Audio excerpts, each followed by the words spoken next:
No one waits for me. Oh, I always few steps behind. My drum, it beats for me. Oh, I'll keep to my own time. My clock is borrowed, looking for the second chance. No more tomorrow. Now I take my stand. Now, now, now, now. Now, now, now, now. No past or future. Moment is our only time. Memories just paint a picture. Trapped between a frame of mind, looking out to nowhere. Sea of endless crime, guilt that rubs my soul bare. Regretful of the wasted time. Now, now. Now, now, now, now, now, now.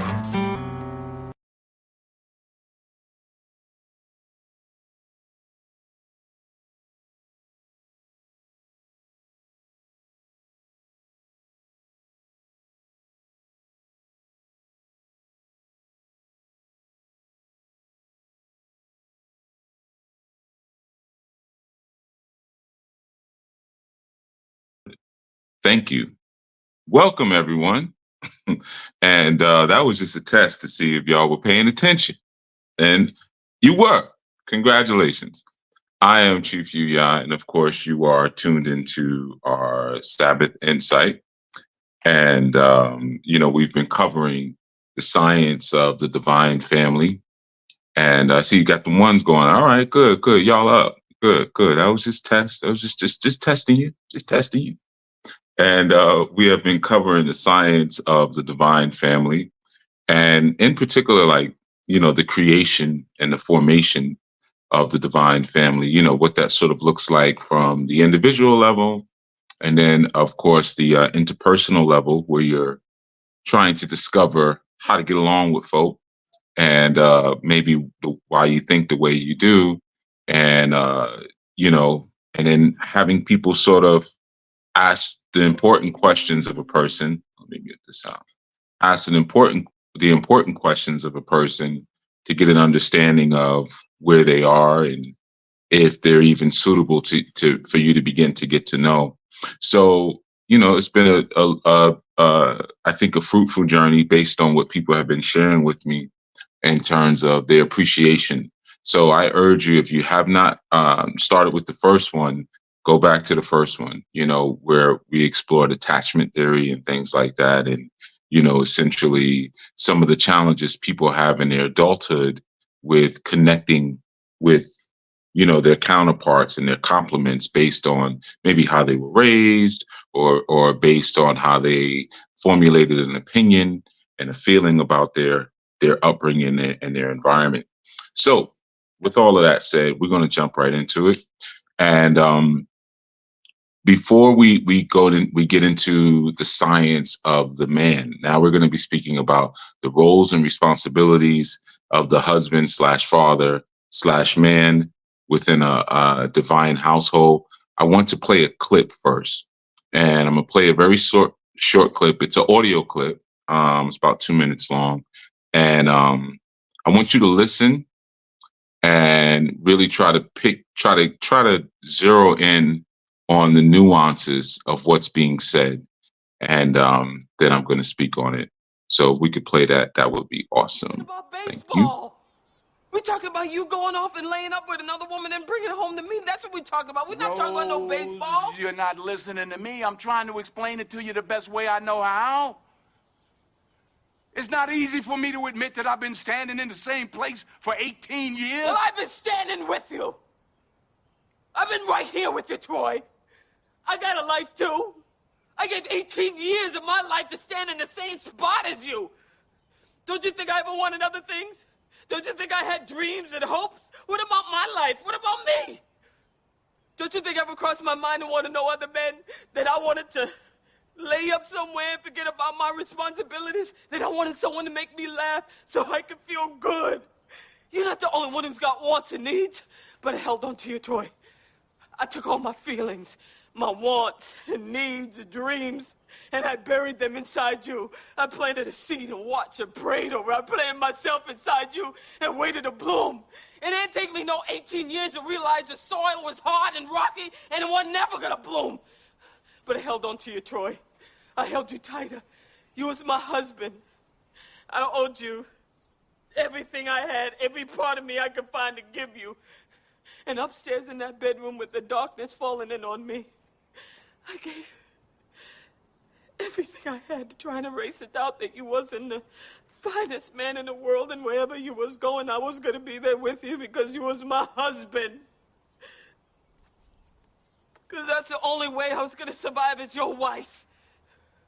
You're always talking about what you give and what you don't have to give. But you take too, Troy. You take and don't even know nobody's giving. You say I take and don't give. Troy, you hurt say me. I take and don't Troy, give. you hurt my arm. I don't Let give go. you everything I got. Don't you tell that lie Troy, on me. Don't you tell that lie on me. Troy, you hurt me. Troy, Troy. All right. That's strike two. You stay away from around me, boy. Don't you strike out. You living with a full count.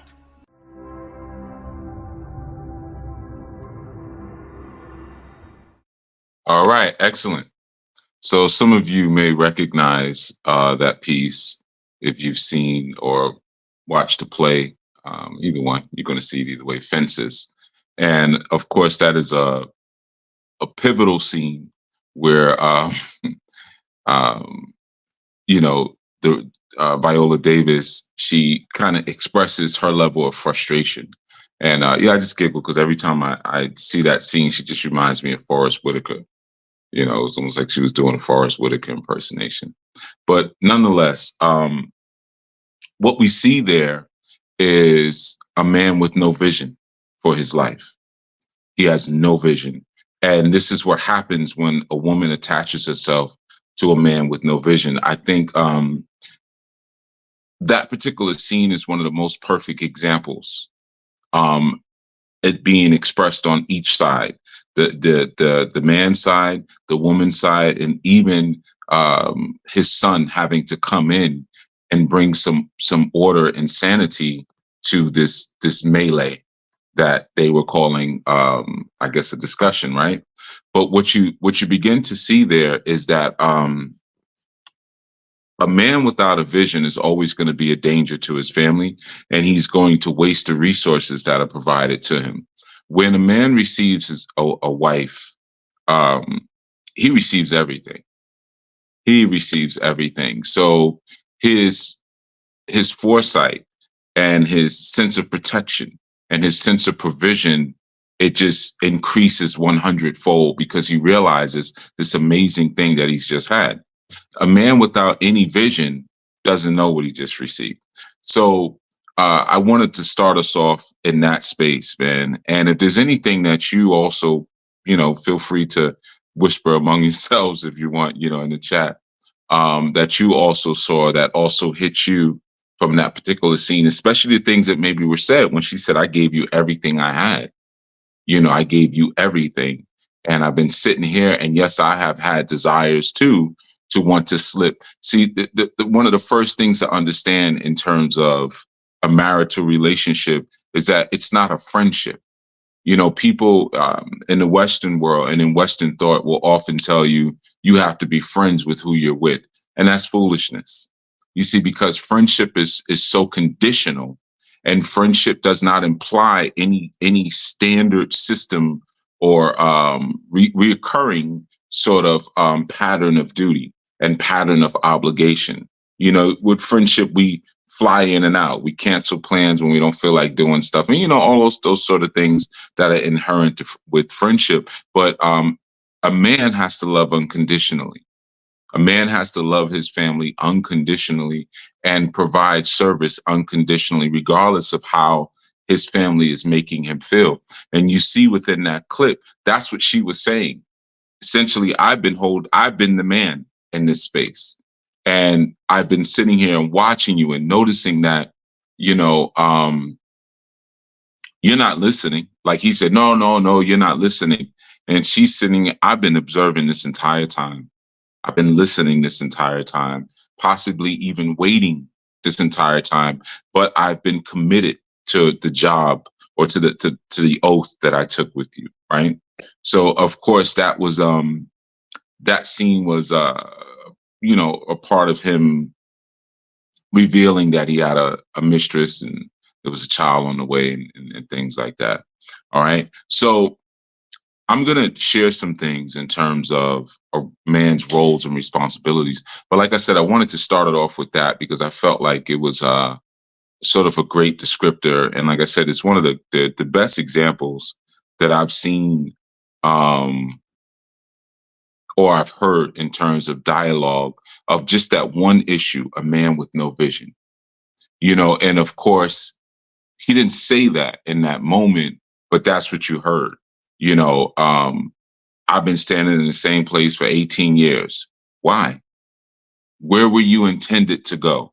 Where were you designing yourself to go? Why have you been in the same? You know, is it because of something you've done, because of something someone else done? Of course, ultimately, if you're a man, it's something that you've done. You know, so that sense of or that lack of vision is one of the biggest, if not the biggest, destroyers of a marriage. You know, when you're moving as a father, when you're moving as a provider and the head of a homestead, right? So I'm going to give a list, a couple of things that I typed up, of course, right before we began. So in no particular order, you know, because as I was flowing, things were coming to me. All right. So the first thing, and this is this is the first thing. All right. So there is an order. The very first thing as a father, as a master, as a mate, as a consort, a man has to understand the social and psychological context in which his homestead is existing within.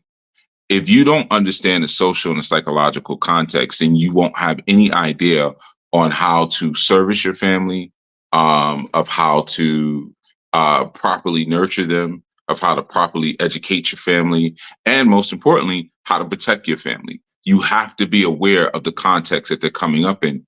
So, you know, sometimes we fall into that trap because of media. And we may look at something on media, social media, or, you know, entertainment media, and we say, wow, look at how beautiful or how poised or how elegant this woman is. And then you look at your woman and say, well, why isn't my woman like that? And you may be looking at these other people in an abstraction and not realizing that there's a social and there's a psychological and even a physical context that our people come up in, whoever your people are. You know, for me, I have to speak about the Black and brown seed, you know, that our people come in that begins to dictate how we move. You know, say, for instance, a lot of times when I travel outside of the country, it's a very interesting thing I find. I'm a hands person. I gesticulate a lot when I speak. You know, I use my hands to speak a lot, but I also tend to look at people's hands a lot because they tell you a lot about what a person is really saying. And I find that in America or in Western environments, a woman's hands are kept very delicate. You know, they're kept in a way where, you know, they're very manicured and they're curated.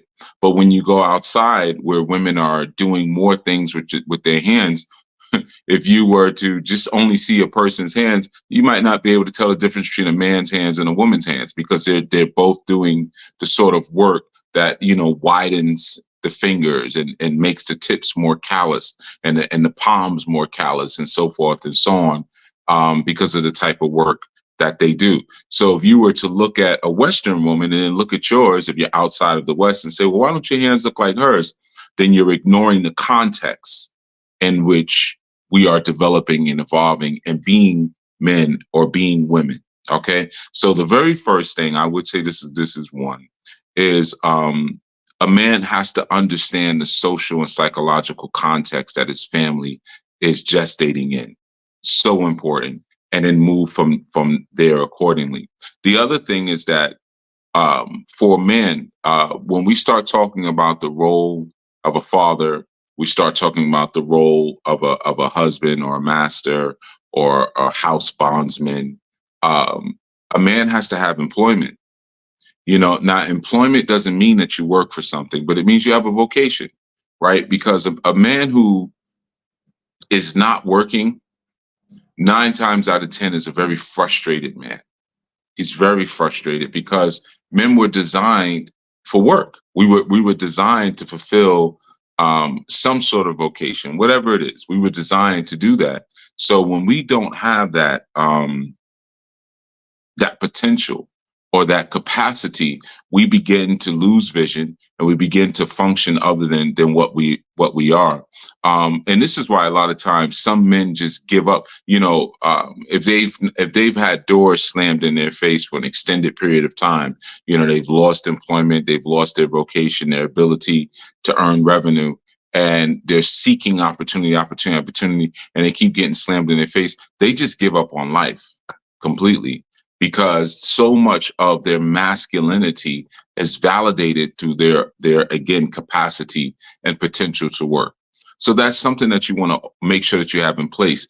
And again, when we speak about the social and psychological context, I want to be clear on something.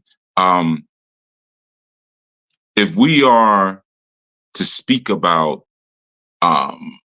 masculinity, you know, from a Western perspective or the Anglosphere, and we take out really more ancient understandings of masculinity or ancient understanding of rites of passage as it pertains to masculinity, then we may lose a sort of kind of understanding as to what the agenda is for our culture, what the agenda is for our group.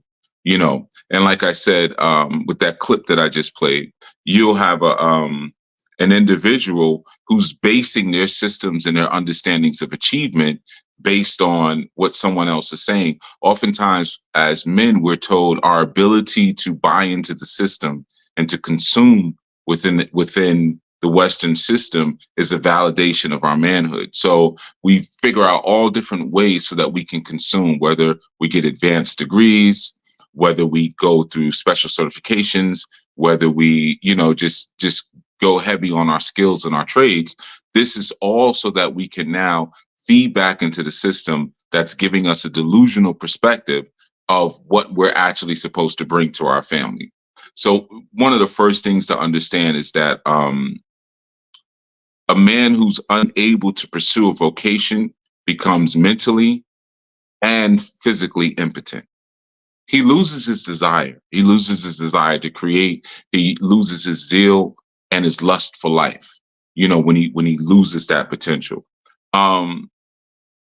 So as I've said, I was speaking about this last night during our study group, a man is a prophet, you know, so a man who's pursuing family and pursuing a homestead has to have a good future, and he has to have good vision, right? Vision, of course, is critical, but good future and good vocation go hand in hand, right? So whether that man is 16, 17, 18 years old, pursuing a proper vocation, whatever it is.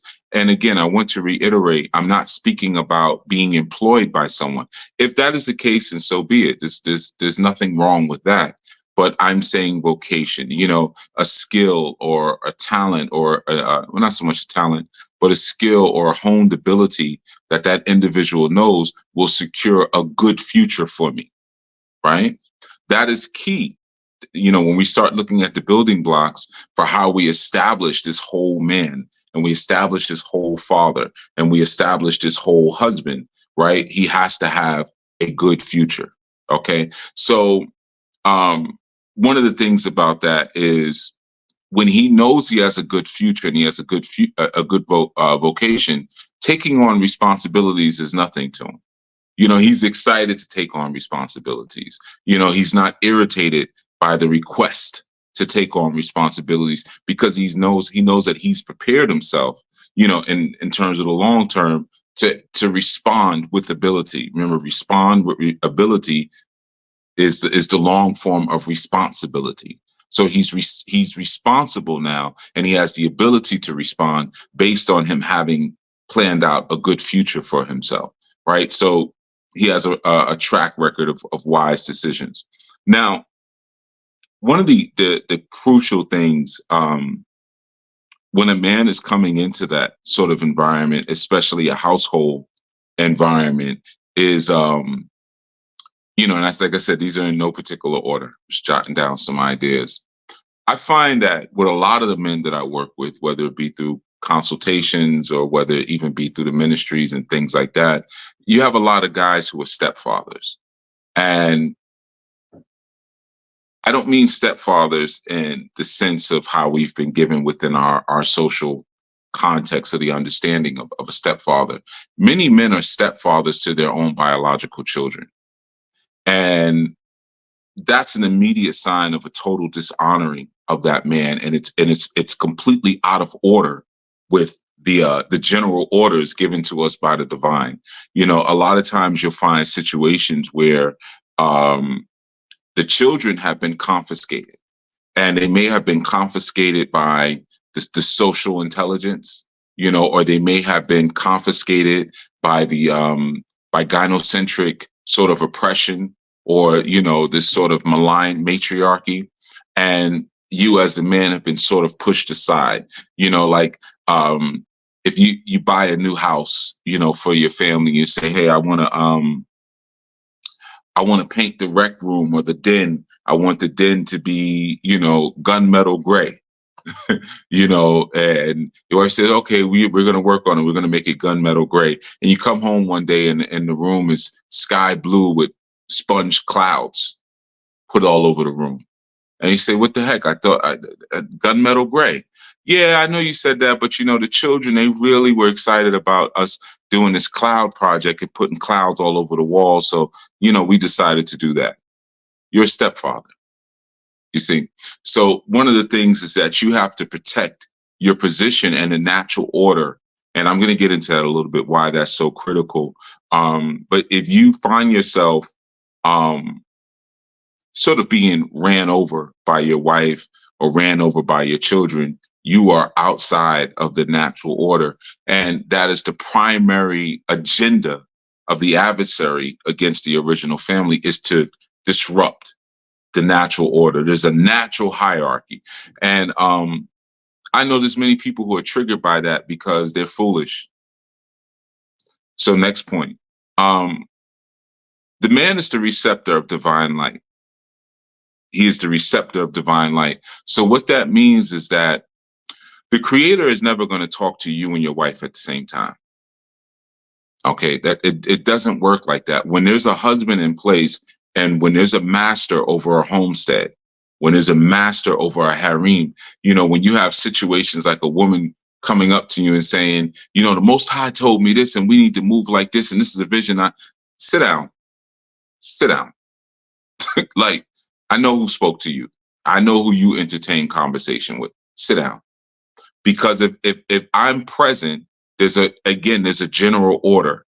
There's a hierarchy. It's going to come through me if I'm present, right? The man is always going to be the receptor. And again, I know many people will be triggered by that idea, because you have people who are the unisexualist, and it's like, well, God speaks to me too.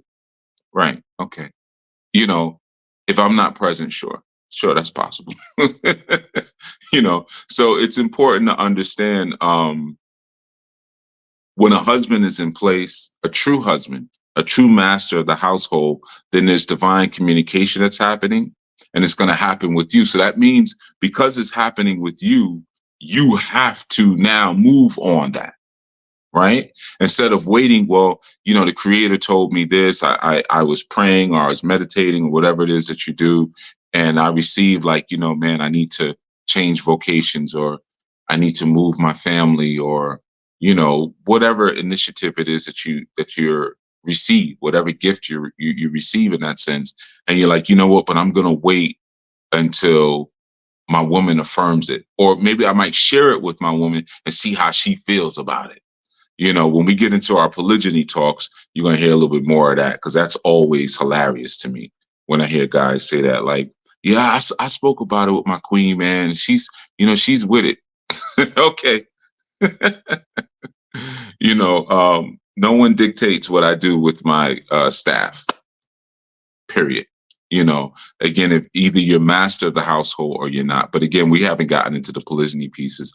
We're taking it bit by bit. We've gotten to our communication methods. We got into our vetting process, our courting process. We're going step by step, and we're just looking at some of the basic roles and responsibilities of the men. And this is also for those coming in now. And one of the reasons why I want to say that as well is because our families never exist within this homogenous monolith.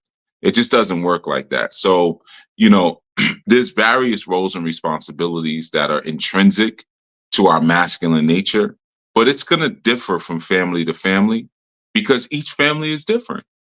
Each family moves different. A family that lives in Chicago may not necessarily function the same way as a family that lives in Grenada, Mississippi, or Tuscaloosa, or wherever, or Albuquerque, New Mexico.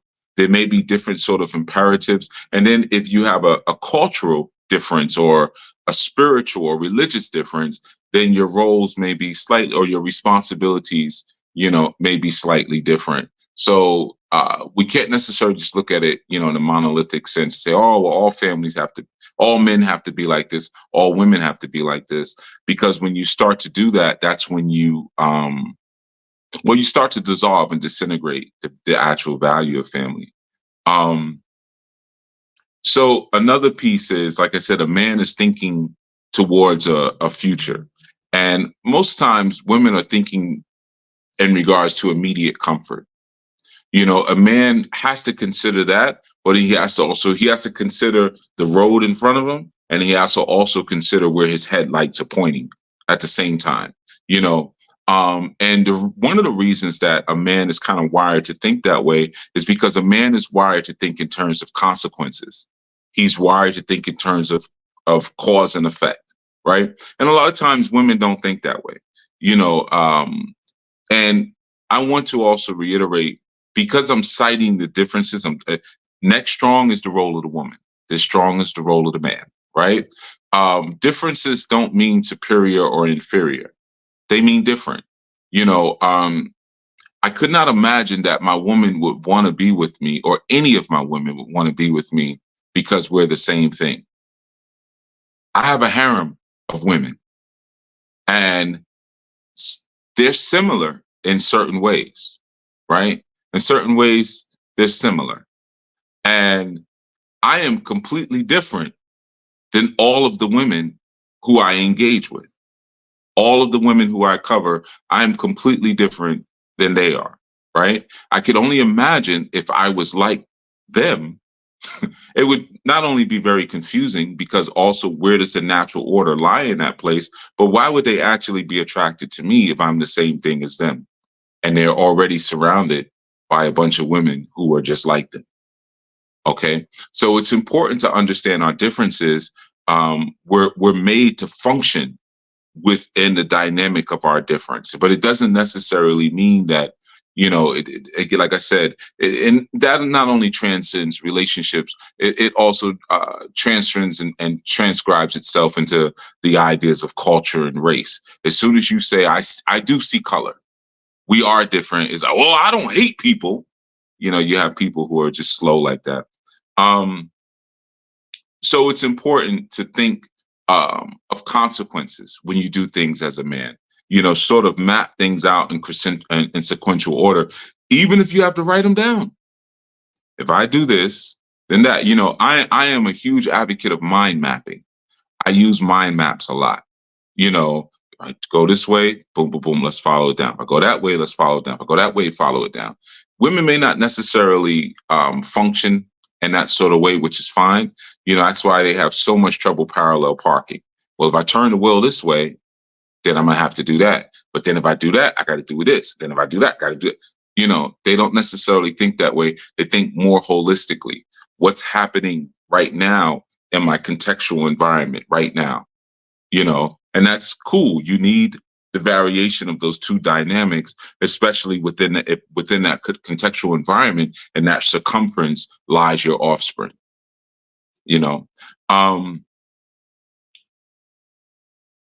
There's an important thing with that.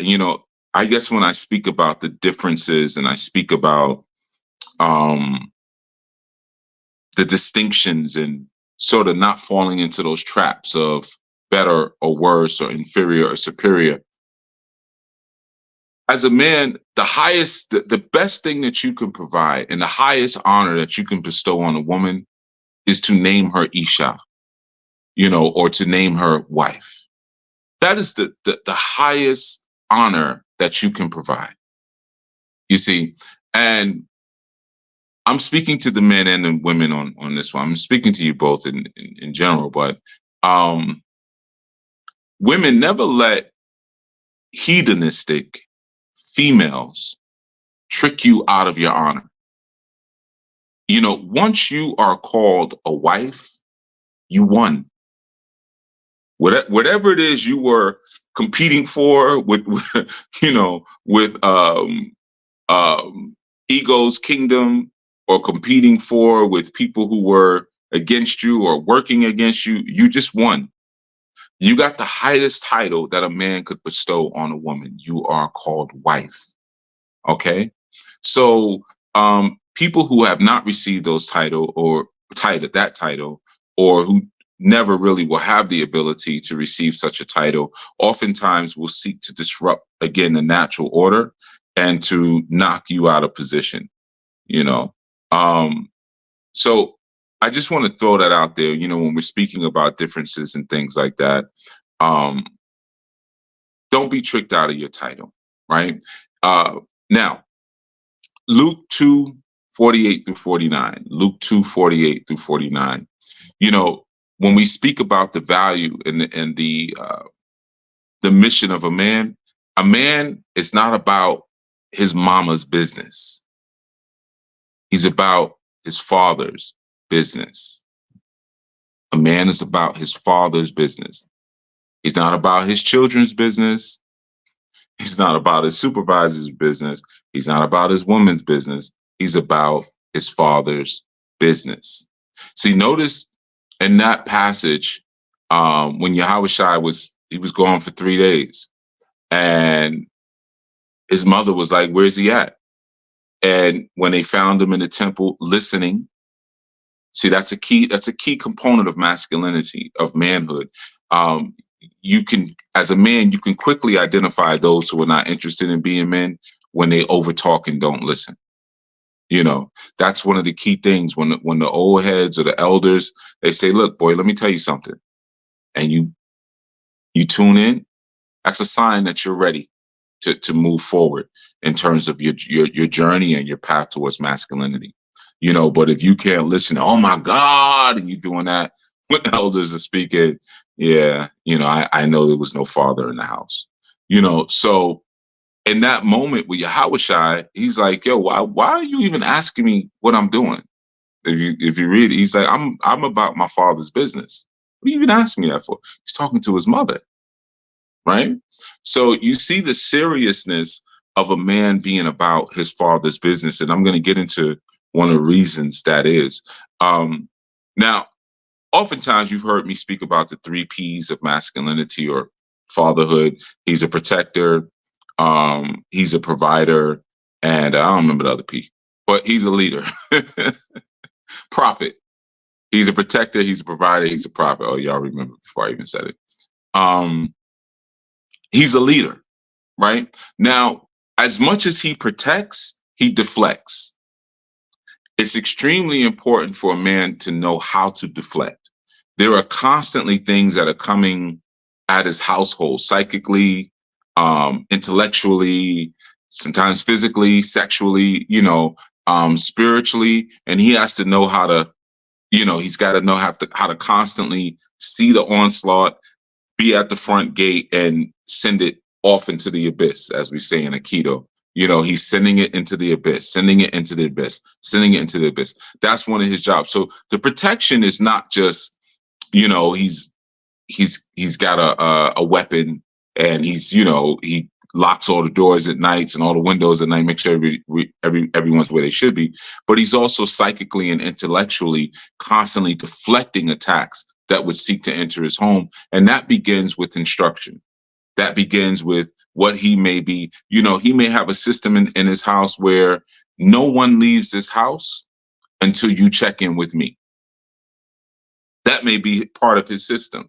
You don't walk out that front door, especially if he has daughters, until I see what my wife and my daughters have on. And it could be the same for sons as well, but I'm going to stress it as far as the daughters, because sometimes females have really natural inklings and just sort of second nature proclivities to salacious dress at a very young age. So that may be part of his rule, even with his wife. Do a little 360. Okay, all right, cool. Have a good day, sweetheart. But no one leaves until I see what you have on. That's a form of protection. Now, some may see that as a form of control, but it's like I mentioned recently. If you understand anything about pearls, a pearl only hardens when you take it out of its shell. When you take it out of the enclosure of the clam, it then hardens, or the oyster, it then hardens, right? So if it's kept contained, it remains soft. Now, if you think about that in terms of the value of femininity and the value of womanhood, when it's kept contained by the man, it remains soft. It remains receptive, which is his greatest power. It remains pliable, right? Once you take it out from under that covering, it becomes hard, but now it becomes a commodity for the world. You see, we looking at the magnifying glass. We're going to sell her. We're going to use her. You see, so it's an important thing to understand that the idea of the protector. The provider is a nourisher. So provisions don't just mean he pays my bills and I know there's a lot of talk on social media right now around that subject. Like, a man shouldn't ask a woman to pay for anything. I'm sorry, I laugh because these are such stupid conversations had by poor people. Only poor people talk have conversations around things like that. That's and when I say poor, I'm saying an impoverished mentality. When you're interacting as a man with a woman who wants to see you win, those are not conversations that even come to the table. When you're interacting with a woman who wants to win, you're going to always have conversations around who should pay for what. She doesn't necessarily want to be with a winner. She wants to win. A sane, righteous, divine woman wants to be with a winner. And like you saw in the clip that I played earlier, or you heard in the clip that I played earlier, she said, I gave you everything. I've been standing here with you for 18 years. So it's not about what do you bring to the table and this, that. It's not about that. Or you have this ridiculous checklist that a man has to fulfill in order for you to jump and move. And most likely because you've already expended your value. Because why would you have a checklist as senseless as some people can be these days? This is where we get into the vetting process that I spoke about in earlier segments when, the father has a checklist, and that checklist begins with what the father is. If I've established a certain program and a certain understanding within my daughter, and a man comes knocking, I have to first make sure that he's not going to diminish her provisions. He's not going to diminish anything. This is the same thing in the Quran where it says, 4 is permissible as long as you do not diminish. It also says that in Torah as well. Diminish doesn't mean that I have a sister over here and she's in a $600,000 house. So now, when it says I have to treat them equally, so now the next sister, I have to get her a $600,000 house. It doesn't mean that. See, when it speaks about that the man is the maintainer of the woman, it means that what you have, I will not diminish. If you meet a sister, she's in a $100,000 house, and this one's in a $600,000 house. You don't have to get this one a $600,000 house, but you don't take this one who's in a $100,000 house and put her in a $25,000 house. You see, that would be diminishing, or that would be not maintaining. You see, that's an important lesson that a lot of men need to dig into a little bit more, because I have heard on several occasions people try to use that as a defense towards, well, if I am going to join in a polygynous relationship, I want what she's got. And that's not what either one of those books said. So being a leader or being a prophet, that's pretty self-explanatory. There's a hierarchy and there's an order of things. You have to maintain the chain of command for your house. The chain of command is everything. And within any functional corporate organization or corporate body or fellowship body, there's always a chain of command. And once the chain of command is broken, someone's in trouble. Someone's going to get in trouble if they break the chain of command. Even as lawless and as reckless as we often observe the criminal justice system in America being, there's still a chain of command. There's still a chain of command. This is why when things happen, reports have to be written. You see, and reports have to be written immediately. So that way, if you try to come back and lie later, no, this is what you wrote that night or that day. So that chain of command is critical. And you have to understand that the adversary's job is to disrupt the chain of command that exists within a family. That's the adversary's job. So just like when you see with Adoma and Hawa, you had the serpent, or Enki coming through, and Enki was so much more on point than Adoma, because Enki, or the serpent, had a system and had wisdom and had game. And Adam didn't have any of that, because Adam wasn't really leading, or Adoma wasn't really leading like that. You see, so the way you really maintain the attention of your consort is through your system. You see, it's not through your, occasional shouting an order or I want you to do this, I want you to do that, I want you to do that. There are some women who are turned on by that, especially women who have a submissive nature.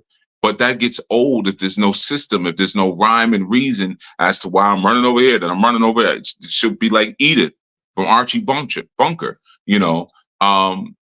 But see, the serpent had a system.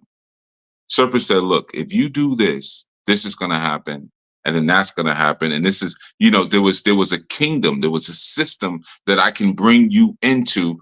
And now when you hold that against Adam, who lacks vision, who lacks a plan, you hold that against, this one's got a system, this one's just over here working.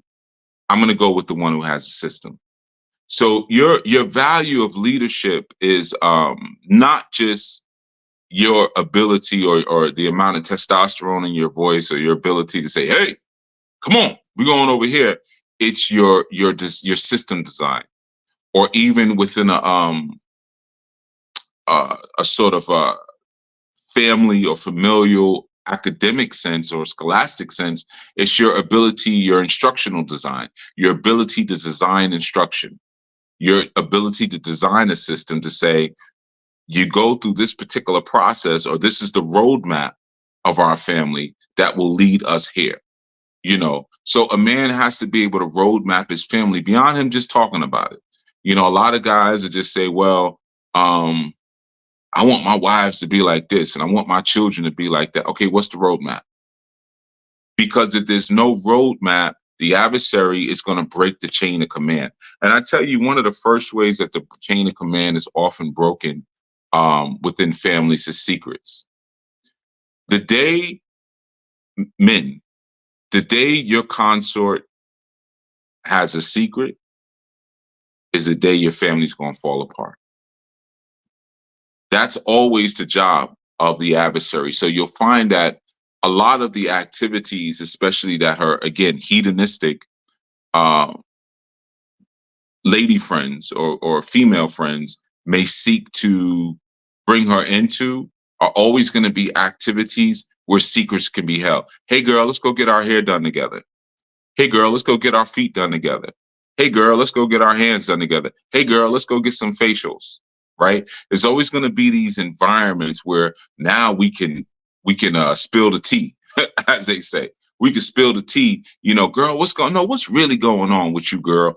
They're looking for secrets. And the moment the woman out of your mouth, there's a secret, or something that happens or something that you do, as you say, well, I'm not going to tell him. Ain't no point in telling. It's only going to upset him. The marriage is over. I promise you, the marriage is over. So secrets are a way to upset the chain of command. Men, you want the type of women who can't hold water.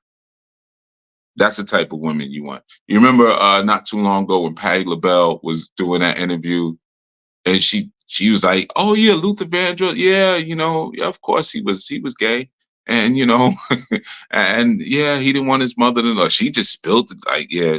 You get old, the boats start leaking. Quincy Jones talking about Marlon Brando. Oh, Marlon used to screw every guy he could get his hands on. Yeah, he loved to be screwed. The water's leaking. That's the type of woman you want. You want a woman who can't hold water. To be honest with you, the moment she starts holding water, she starts holding secrets. It's a wrap, because now she's usurping your position. You see, so secrets are always going to be the death of what it is that you're trying to get going, and it's going to upset the entire system. So you're going to look at again, you always have to be sensitive to the social and psychological context in which you're raising a family within. The social and psychological context is always encouraging women to have secrets. It's always making the presumption that men have secrets. Well, I don't know what he's doing, so I might as well do this. Or I might as well have my own secrets because I don't know what he does when he leaves here. Stuff like that. Or she's trying to use his face to unlock his phone or figure out his code so she can see what he's up to, stuff like that. You want to obviously avoid situations like that. Another key piece with that, and this is where you start to make sure that chain of command is in place, you have to be the high priest for your home. You have to be the high priest for your home. Years ago, that was 2012 when I wrote Solutions for Dysfunctional Family Relationships. It's 12 years ago. One of the key pieces that I shared about that book, was when you have the intrusion and the invasion of alien culture or alien ideas within your family, now you have this split cultural sort of dynamic and motif within the family. And cultures are made to be a monolith within one organization. So you're not going to have more than one cultures in one space. They're going to fight for dominance. One will be the dominant culture. One will be the recessive culture. If it's within the same space, the recessive culture will always resent the dominant culture. You see, so a lot of times when a man is not a high priest of his home, this is what begins to happen. This is what occurs. You have to kind of think about the idea, and this is what I brought up in the book, of so many men who send their women out to worship. They send their consorts and their children out to go worship and to go be taught. Now, I want you to think about the sensibility of this. Um, when we know that scripture tells us that if a woman has questions, she should ask her own husband when she's home for clarity, right? So if she's worshiping in one space and you're worshiping in another space and she has questions, who does she ask? She can't ask you because you're not serving as high priest as your home, where you two are within the same system where you could say, okay, well, this is what that means, that is what that means. Let's say, for instance, if the woman is a Jehovah Witness and the man practices Buddhism, and then she comes home with a question. Well, why would I ask him? He doesn't know anything about what we do. So now, right within that system and that space right there, there's going to be a division. There's going to be a break and a chain of command. So a man has to be the high priest of his home. A family has to worship and serve whatever your system is, whatever your religion is. You have to do that together.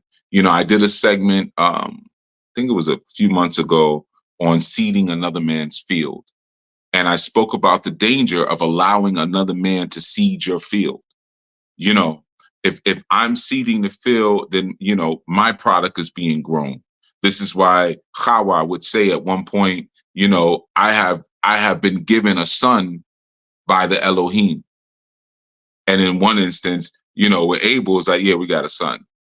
So one was given to you by someone other than your husband, by someone other than your ish, right? So that will begin to happen when another man is seeding your field. A woman is designed to hold a man's seed. That's even anatomically.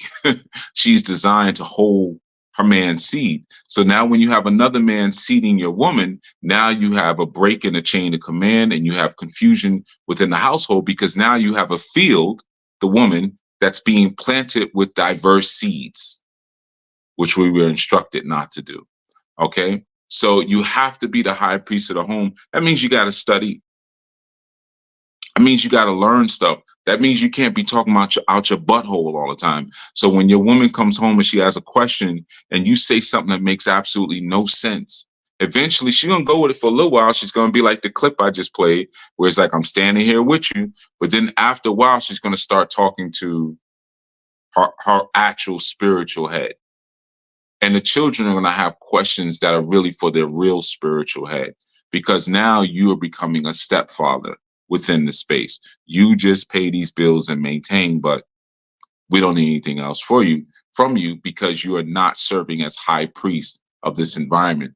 And I don't care, man, if your woman is initiated, and if she's a Olarisha or if she is a Ianifa, I don't care if she's a Sangoma, if she knows the astrological charts and she knows what's in each of your houses. And men, you got to get beyond that, because again, and this is just a straight dookie. If you put a system in front of me and you put a system, the same system in front of my woman, I'm going to be better at it than she is.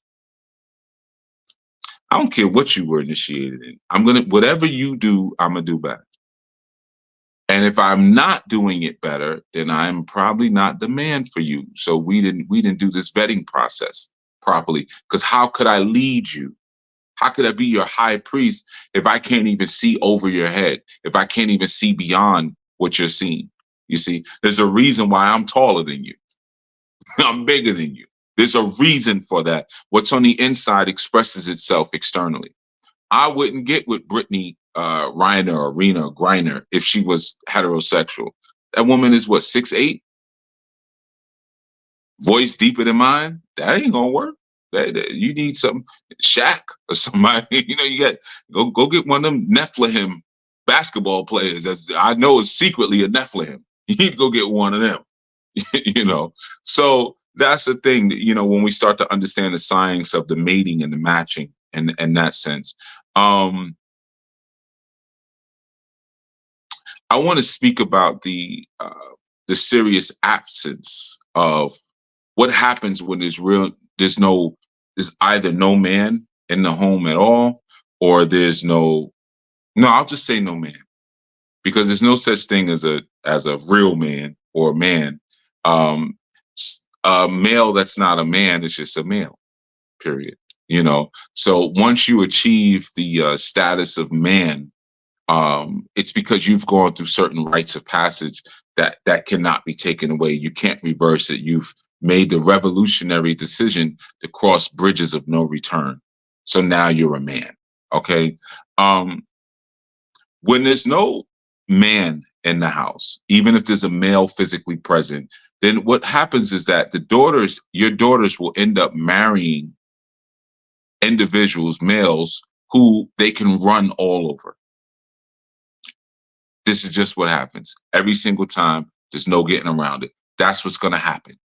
Right. And I counsel so many people. I've had so many women come to me and say, I wish my man was more like you. I see the way you take charge and you do this and do that. No, you picked him because you wanted somebody you could run over. And 9 times out of 10, the woman admits it. Yeah, I did. So what are you talking about? Don't come to me lying. You start the conversation off lying. You don't wish your man was more like me. You like the way your man is, and then you like to come to me to get guidance. This is one of the reasons I stopped doing consultations. That's one of the reasons. I'm not going to be a disruptor of the chain of command, even if you married a pile of Play-Doh and for a husband, that you made that choice. So yeah, you cursed yourself and your children, because what happens is that the daughters will only marry men that they can run all over, and the sons will grow up to be simps. The sons will be simps. The sons will be weaklings, and they'll only seek out women or females who are domineering. You see, they'll only seek out females who are domineering because either there's no father present, or there is a father there who's not actually a man. So he's derelict of duty. He's completely left his post at that point. So now what happens is, now once that male, his male sons, they grow up to be simps and weaklings. The daughters grow up to be Jezebels. And now there's a really vicious cycle that happens, because what happens now you've created this Ahab, you've created this Jezebel. That Jezebel is going to go out and look for another Ahab, your daughter, and your son Ahab is going to go look out for another Jezebel. Now you got generations of Jezebels and Ahabs going forward, you see, because there was no man present. And, it's important to understand that in order to raise a whole child, there has to be a father and a mother. Most importantly, a father. Single father-led households fare much better than single mother households. But there has to be a father and a mother to raise a whole child. So, in response to those who would jump up and who may be triggered and say, well, my mother raised 8 of us. My mother raised 9 of us by herself. Your mother was reckless. Should have kept her legs closed. She was reckless. Okay. And you're not whole as a result. I know you're not, because any person with sense would, even if you came out of a system like that, would say, yeah, that wasn't right. Yeah, there might have been 7, 8 of us, or 9 of us, or whatever it was, but it should not have been as such. It should not have been that way. We have to be truthful at this point. And a lot of times people have this very sick allegiance where they believe that people who came before them are beyond scrutiny. And that's because they don't understand the psychological and the social context that we all came up in. If we all came up in this sort of maligned and sort of oppressed and plantation-based social structure, then how could you ever imagine that what those who came before you did was correct? It was still within the same sick structure that you came up in. So like I've often said, when you count back, oh, my grandmother used to do this and my granddaddy used to do this. Yeah, they were insane. Well, but your great granddaddy was insane. Because if your great granddaddy was not insane and your granddaddy wasn't insane and your daddy wasn't insane, then your life would reflect sanity and stability at this point. So if you find yourself when you're 30 years old, you're 40 years old, you're 25 years old, even 50 years old, and you're still trying to figure out how to build a family or get a mate, it's a product of the context in which you came up in. You might remember a strong or so ago in study group, I presented that scenario to you. If you were growing goats within a sewage center, within a trash dump, what would be the quality of that goat meat?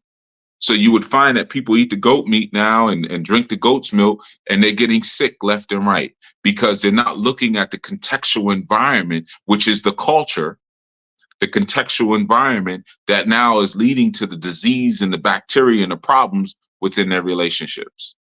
They're just looking, oh, well, we did this before. We did that before. When I was young, things was much better. When you were young, things were horrible.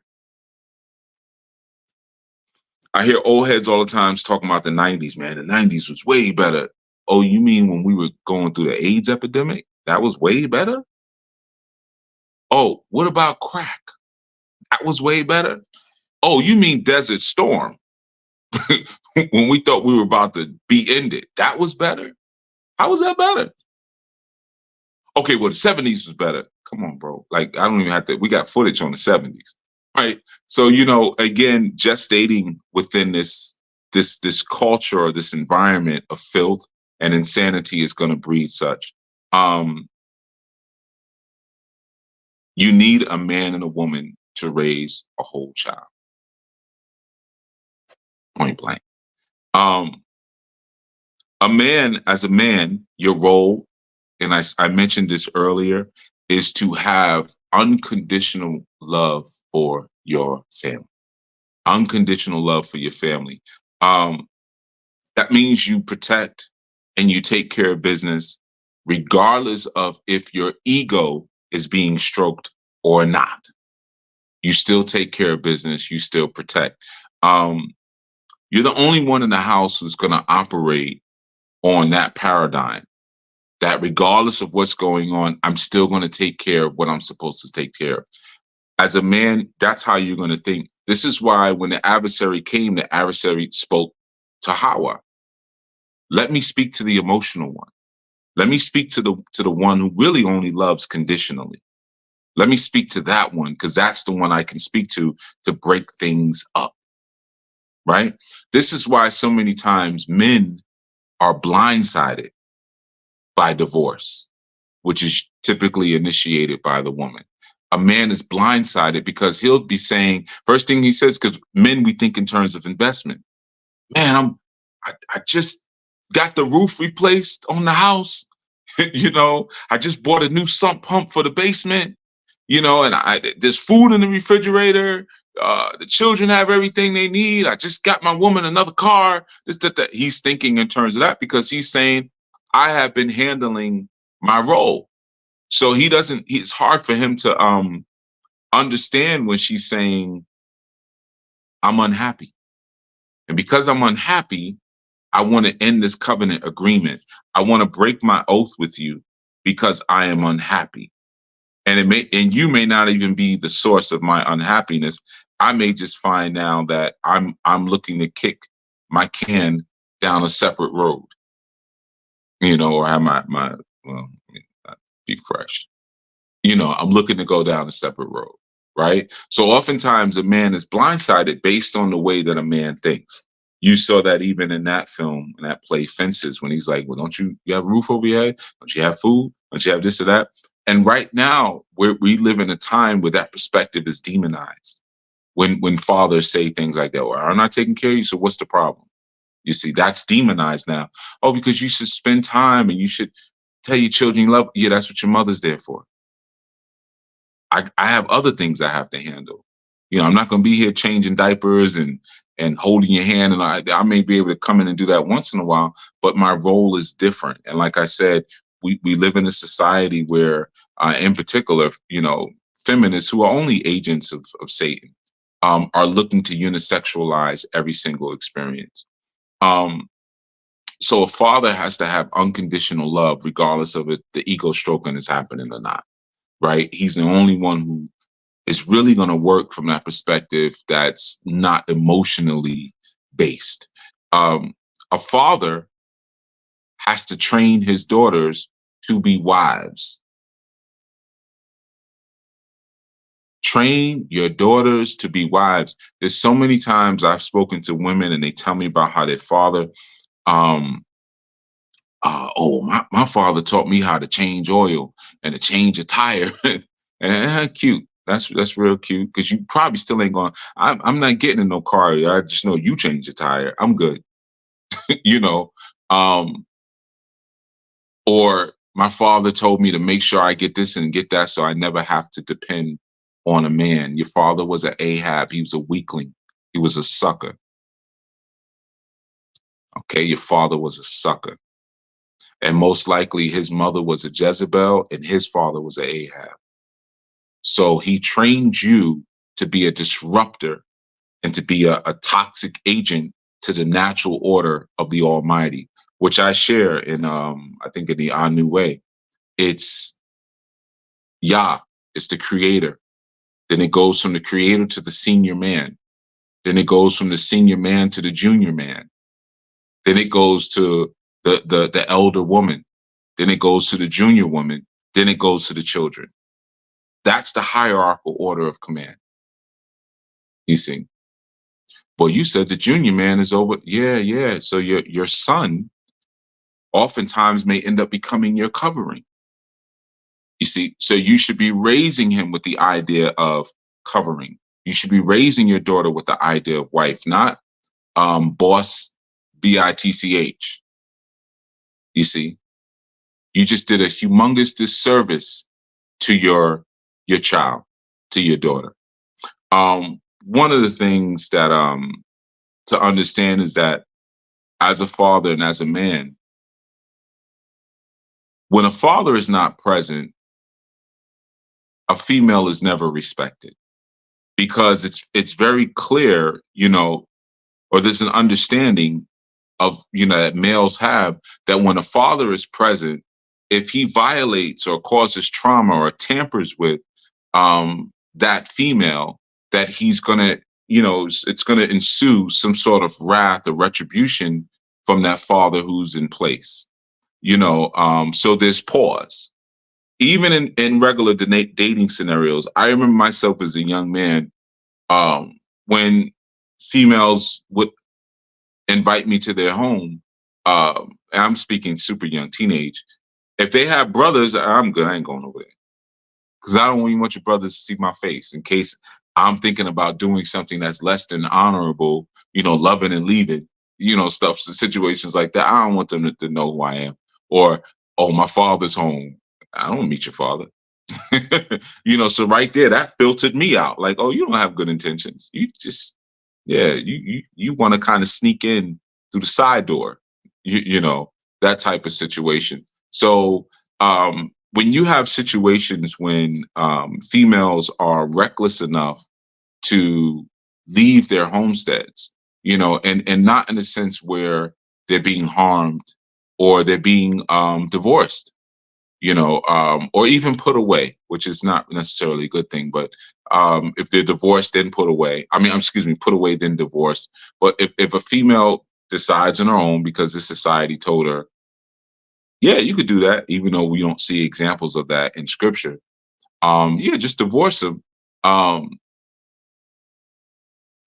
The children are doomed. If you take those children with you, they're doomed. Everyone's not going to have a Hagar, Ishmael experience. Everyone's not getting that. Because once you remove children from under their covering, they are doomed. There's no other way to put it. They're doomed. Okay, so you may say, oh, but they're in a good school, and they're doomed. Again, a lot of times the female mind doesn't think sequentially. What does this look like 20 years from now? What does this look like 30 years from now? 40 years from now? What am I creating? What pattern am I creating? What way of thinking am I establishing in what I'm doing? right? Um, so this is why we say in our culture, within our new, leave the children with the father. If you decide you want to go out and do what you want to do, leave the children where their protection is. Leave them where their protection is. How many young children get tampered with by step relatives, whether it be step brothers, step sisters, step uncles? And, sometimes once you leave, you got 5 million uncles coming in and out the house, or stepfathers, or step whatever. You are not a protector. You don't have the mind of a protector. You don't have the mind of protector. I don't care how many Taibo classes you've been taking. I don't care if you got a knife in your pocketbook. I don't care if you got a 38 sub nose in your pocketbook. You are not a protector. You don't even think like a protector. Leave the children where protection is. Just because you have a disagreement doesn't mean that that individual doesn't still have the ability to properly keep their children safe. So that's something that a man has to always be in tune with. And that may be a discussion that you have when you join together. That may be a part of your marriage covenant that you write up. If this thing goes south and I have to put you away and I have to give you a get or a writ of divorce, children are here with me, you see, which allows both of us to start over properly. If that has to be the case. Like I said earlier, a man's existence is wrapped up in his protecting and providing for of his homestead. His existence is wrapped up in that. And he loves to do it. He's excited by the idea of doing that. But you got to be aware of where the enemy begins to creep in. And like I said, one of the main ways, and I kept it very simple. We're going to get on the role of the woman next strong. And of course, throughout the years, I've been given so much information on husbandry and alpha men and sigma men and beta men and things like that. So there is so much information that you could pull from as well, as far as who the Anu man is, even within the Anu way. I write and I share about the required qualities of men, like being studious, being industrious, having emotional control, emotional mature, all these different things. But like I said, your number one little slick way that you're going to have that chain of command disrupted is through a secret. So always be sensitive to those who would seek to have you hold a secret, or, well, can we just have girl talk? Can we just keep it between us? You warn them ahead of time. Nah, I can't hold no water. I am a leaky bucket. I can't hold water. I'm gonna end up telling them. So you better off not telling me. You see, and see, when you start to move like that, how many of your friends begin to hate you? How many of your relatives, your cousins and your aunts and stuff, how many of them begin to hate you when you begin to say, I'm not holding a secret? Whatever's going on, I'm going to tell them. Whatever you say, I'm going to tell them. Whatever happens here, I'm going to tell them.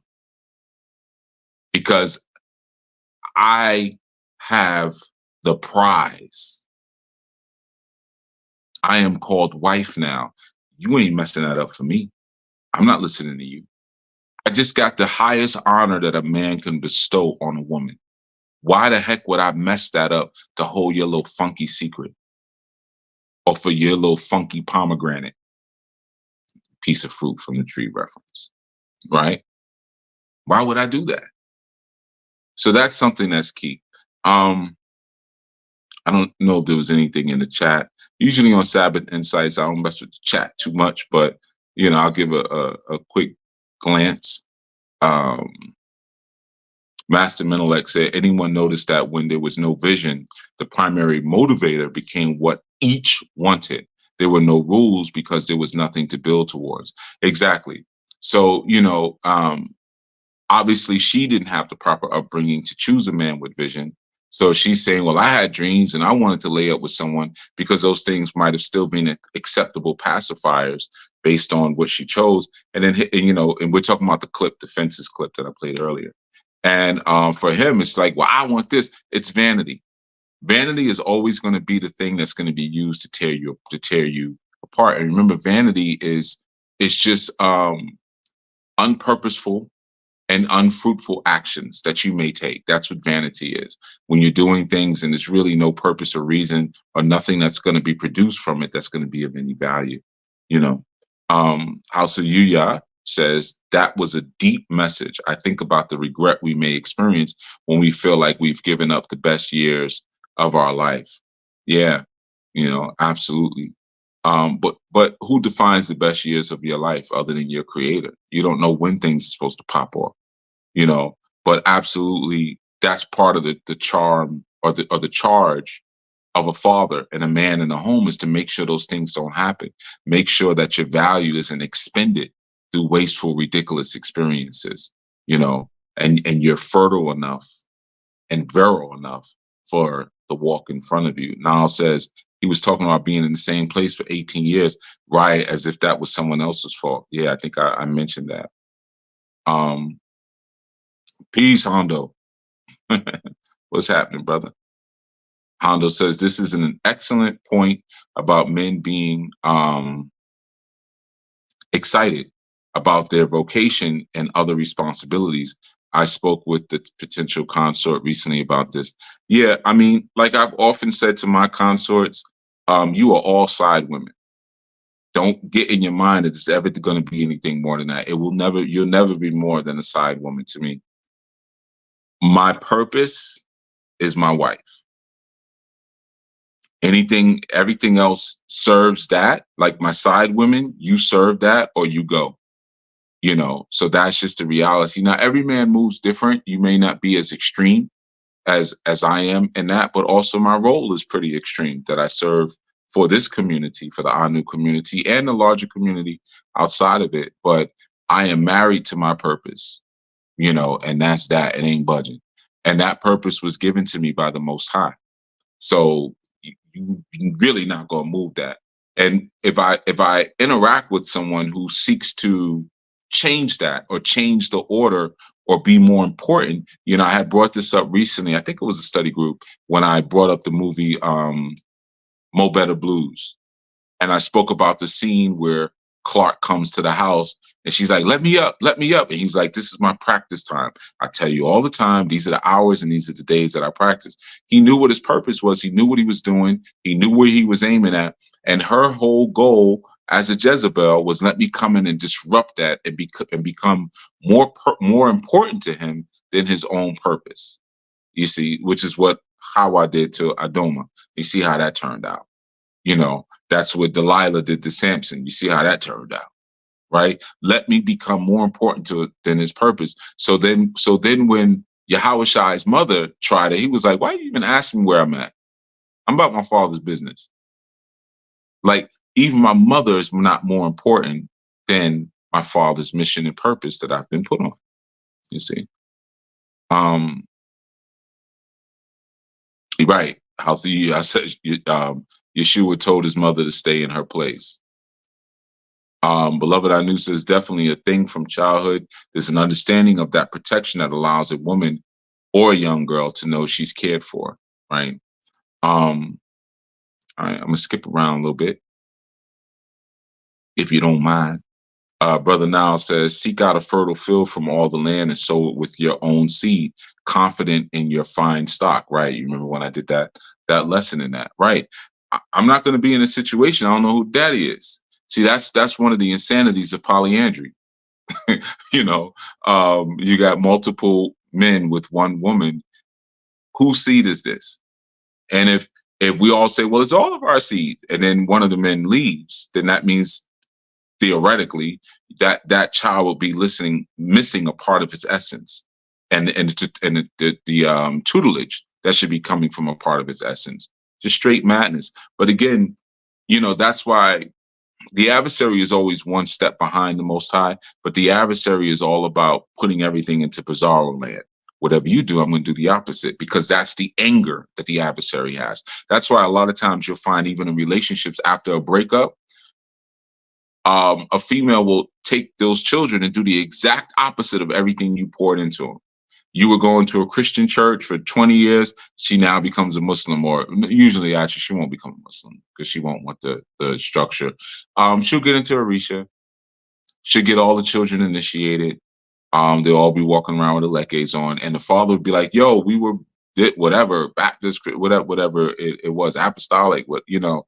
And she like, "Well, you can't tell me what to do in my house with my kids, right?" That's the devil. That is the evil, the devil that you're looking at right there. Sovereign Eat says, or Sister Maria says, as you are sharing this qualities and responsibilities, I think of the honorable title of Adon. Adon is master and Lord, but it is distinctly different from Baal, right? Baal through owner is specific to having a possession. Adon, even in its Hebrew breakdown, shows that there is a relationship dynamic at play. Free will to serve the master within that relationship. Aleph indicates that the headship, right? Um, Aleph is the headship, and then you have a Dalit, and Dalit is the door, right? When you're looking at the Hebrew, looking at the word Adon. Adon is, Aleph, Daleth, and Nun. So, that Dalit right there tells you, and on the other side, Nun is the water, so it's like you can come or you can go. When you're recognizing the strength of the master is the ability to also not only open doors to the renewal, the water, which would represent that renewal as well, but you can stay or you can go. But Al is it could be father as well, oftentimes father, Lord, in those same instances, but it's much different, as was said. Beloved Anu says, I think about that disruptive of change and understanding that when invaders came into our land, the first thing that was attacked was the family. There's a continual pattern of new forms, right? Okay, cool. I'm skipping around. Yafe says, this is crazy. I know of people who have children with uncle daddies and not because of a kinsman redeemer situation. Yeah. Children are safe with their father. I mean, that's the most simple and best way I could put it. It removes a lot of that type of who's watching the children, the uncles that are coming through, mommy's friends that are coming through, and all that type of situation that sometimes people don't have the insight for because vainly they're only thinking about themselves. They're not thinking about the harm that they're putting their family in because they really don't care. Because 9 times out of 10, if you didn't really care and love for that man, you don't really care and love for what he put inside of you. You don't care nothing about that either. Our new radio says, or Sister Yamina, can an Ahab man still be a protector, and does he still have the light from Yah? I ask because some females may use that to say, well, I have to take charge.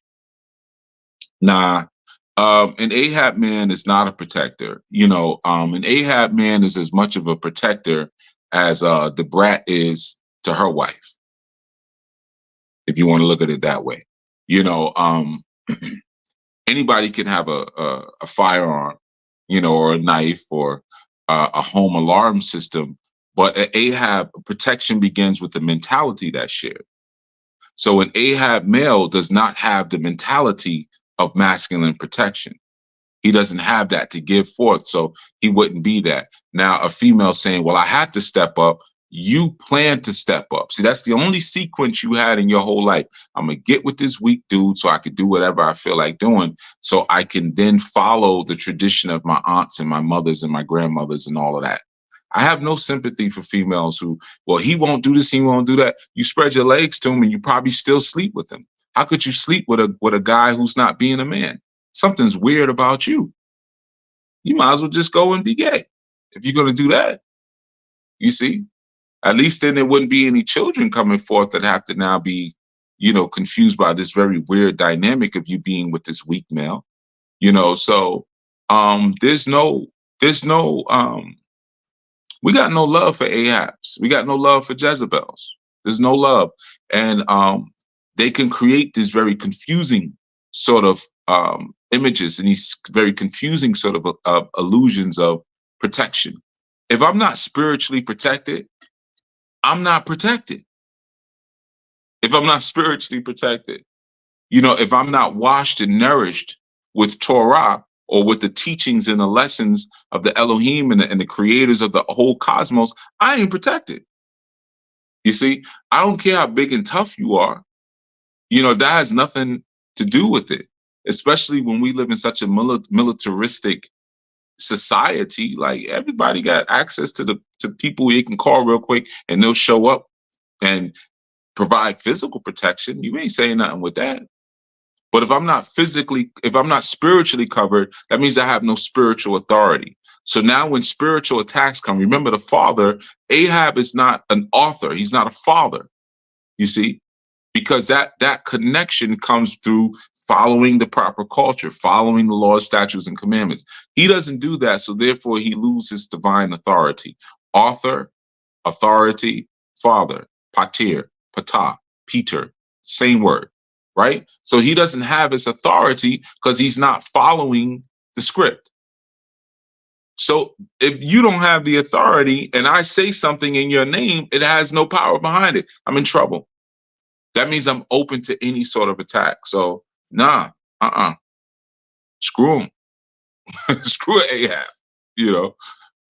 Master Menelek says the light of Yah will always call out and correct wickedness. Jezebel seek to control others, but refuse to control themselves. A man will require self-control and accountability from his woman. So no, that's why these females pick Ahab men, right? Because they never had to take control. They wanted control from the beginning. Exactly. Well, Master Menelek said what I said, more succinctly. But exactly, they want the control from the beginning, so they look for an Ahab. It's what I mentioned earlier. When there's no real man present, then the daughters are not trained to be wives. They're trained to be controllers of a house. I can't even say a home. And they look for males who will not get in their way, but will provide sperm. Will provide sperm and financial resources. And you can see it a mile away. I can't tell you how many Jezebel women, because they don't always come loud and crazy. Remember that Jezebel wore makeup all the time. They come masked with a smile, you see. And a real man has to have foresight and has to even know, like, even within the courting process, I know how to establish things where I can call that out quick. I've had women who've stepped forward who didn't want to work. And you wouldn't have known that till after you had a child with them, and now it's like, all right, well, it's time to get back to work. Child's old enough now. I think I'm gonna stay home a little longer. What you gonna do? I got your baby now. So either we could do this child support thing, or you let me hang out at the house. You see? So you put things in place early on to make a determination. What's this woman gonna do? And sometimes as a man, you have to protect yourself, even if you mess up that determination. Know how to protect yourself from those sort of individuals. So it's always all about foresight. But whenever you see a weak man, and a weak man is a weak male is with a female, don't feel sorry for her. Trust me, there's no victims in that. And I'm just giving you the straight dope. And I know a lot of people may be upset with that based on their situations, but a lot of times too, because women are not raised to have accountability in their life. Because oftentimes when you're not raised with a strong man, there's no accountability. So you'll blame everything else. I mean, I saw an interview not long ago with Mary J. Blige and Taraji P. Henson were over there complaining that there's no good men out. There are amazing men out here, but they don't want 50-something-year-old women who've been ran through by the industry. That's a stupid thing. But there's no men out here that I want to date. Who wants to date at 50-something years old? At 50-something years old, you want to age with someone. You want to enjoy life with someone. You're probably already doing it, but nobody wants to date hop with you. You're too old now. You ruined it. You blew your opportunities. You see, that's the insanity that we come up in. So instead of saying, man, I really blew it, Taraji P. Henson came into the acting game with a child already. She was already a single mother. What 50-year-old man in his right mind wants to take that on? When he knows at 50 he can go get with a 30-year-old or 25-year-old. Why would he want somebody's headache? You see, so that's a part of the accountability, and that's why men have to raise their daughters to be wives and not these monsters that we see who society will always put in front of us as examples. Oh, look at this one. Look at that one. Look at that one. But years ago it was Tyra Banks. Where's her husband? Hell, Oprah ain't even allowed to get married. That will never be put in front of you, you see.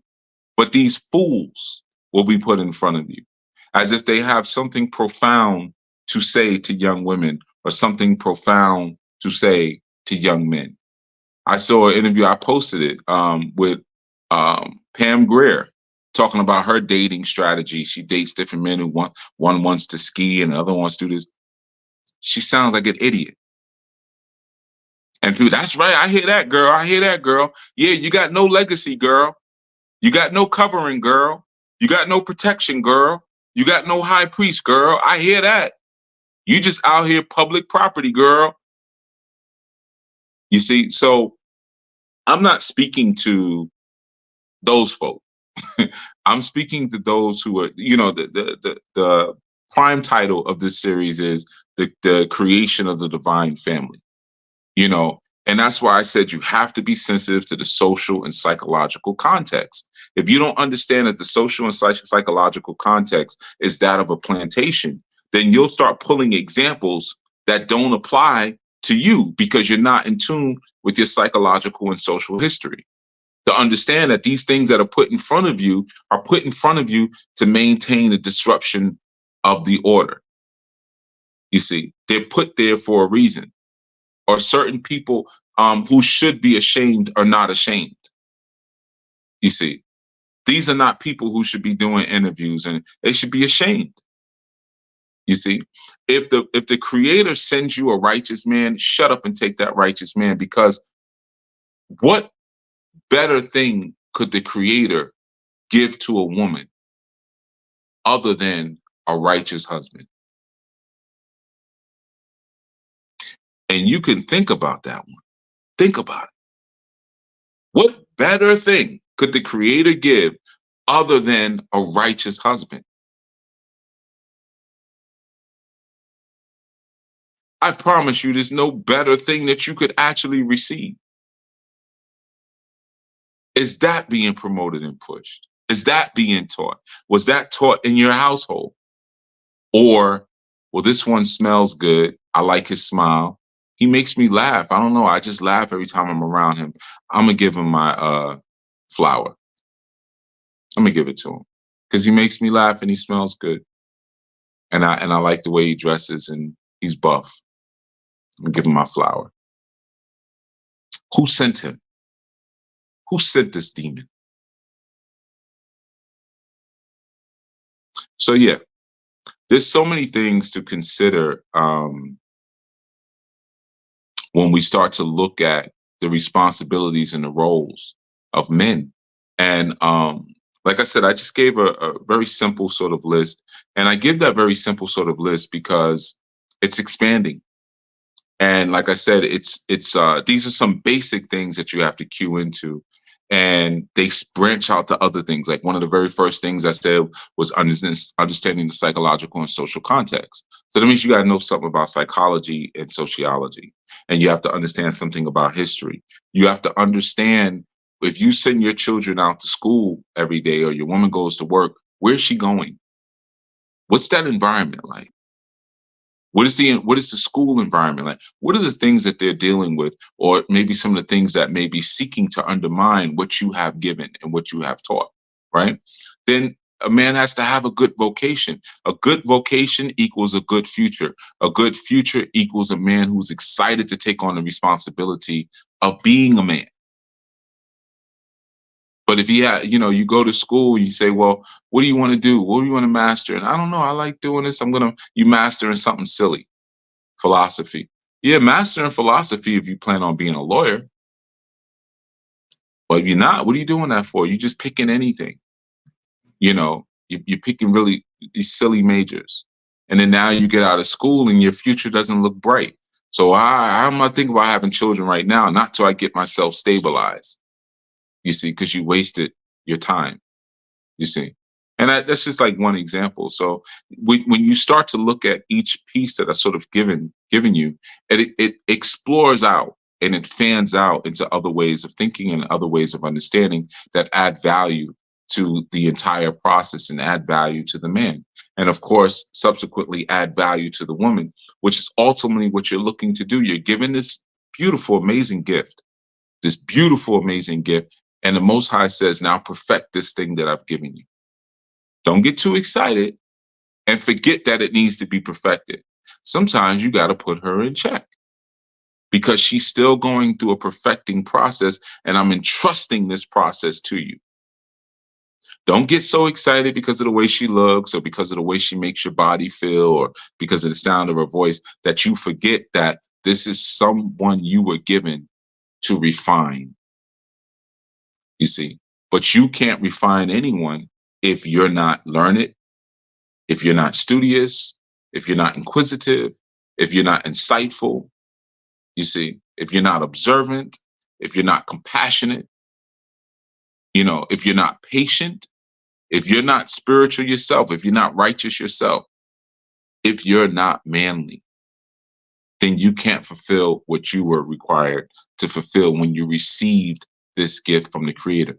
Now, if that thing was sent to you, whatever the hell that showed up at your door, and you didn't try to figure out if it was given to you by the Creator, and something just showed up, then do whatever you want, because that thing showed up to keep you in a sunken place. So you got to know if a thing showed up from the damn swamp or if a gift was given to you by the Creator. You see, you have to know the difference, and that requires you to be studious and requires you to stay in the presence of the Creator first. Okay. And with that, we're going to close out. Of course, our follow-up segment is going to be around 2:00, and that's on the House of Anu IG channel. The sisters are going to, follow up. If you have questions or things like that you want to throw in or ideas, you can jump into that live as well. House of Yuya on IG. You see it on the screen. Also remember every Friday or 6th day or Yom Shishi, we do our study session at the God Hour or 7 p.m. Eastern. So you can always join in that. There's a link where you can just join into the discussion. We did one last night. We had a great time just building on subjects and ideas and throwing questions out there and things like this. This is how we begin to achieve and earn our families, man. This is how we earn our families. Okay.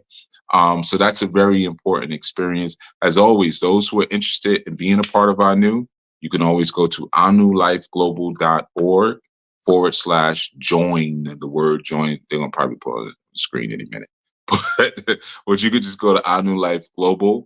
And if you want to be a part of the ministry or if you want to donate, and see the big old donate sign there, you can also do that there. But you can be a part of this experience where we are establishing a context that reflects us. So important. Does your teacher look like you? Ladies, does your physician look like you? Brothers, does your primary care physician, does he look like you? As I said, does he look like you? You see, does your spiritual guide and Jegna look like you? These are important things when you start looking at fixing and redeeming the context of what we've come up in and what has sort of created this roadblock towards us reclaiming and redeeming who we are, as original people. Black, brown, and yellow seed, and I'm not excluding Caucasians as well. I want to make that very clear. Sometimes there's some confusion around that with Anu because of the people that some people see around.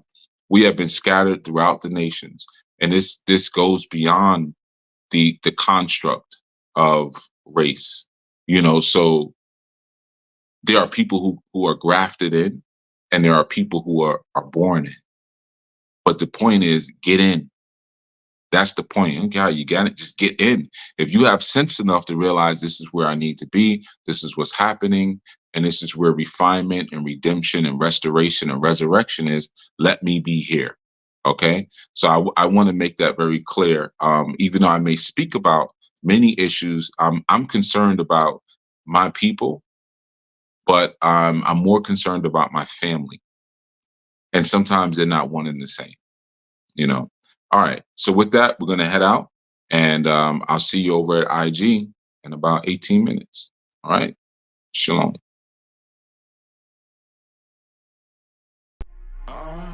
Journey is unfolding and showing. We're just a part of this great story. The path is building and knowing. We show the power of Ori. Please take a moment to tell me your story. You are the ones who came before me. Everything that we know, everything that we show, just passes by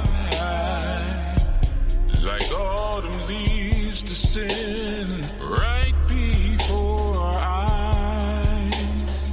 Passing by clouds, passing by clouds, passing by clouds, right before our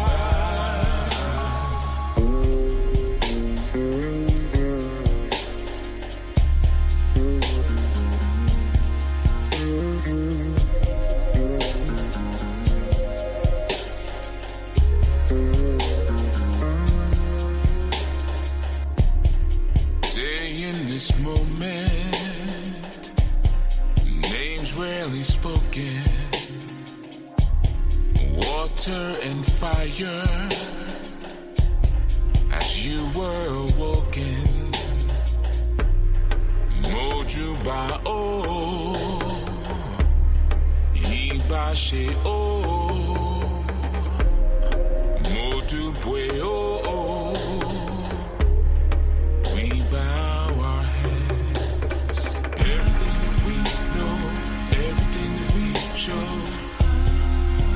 Passes by as clouds shape the sky.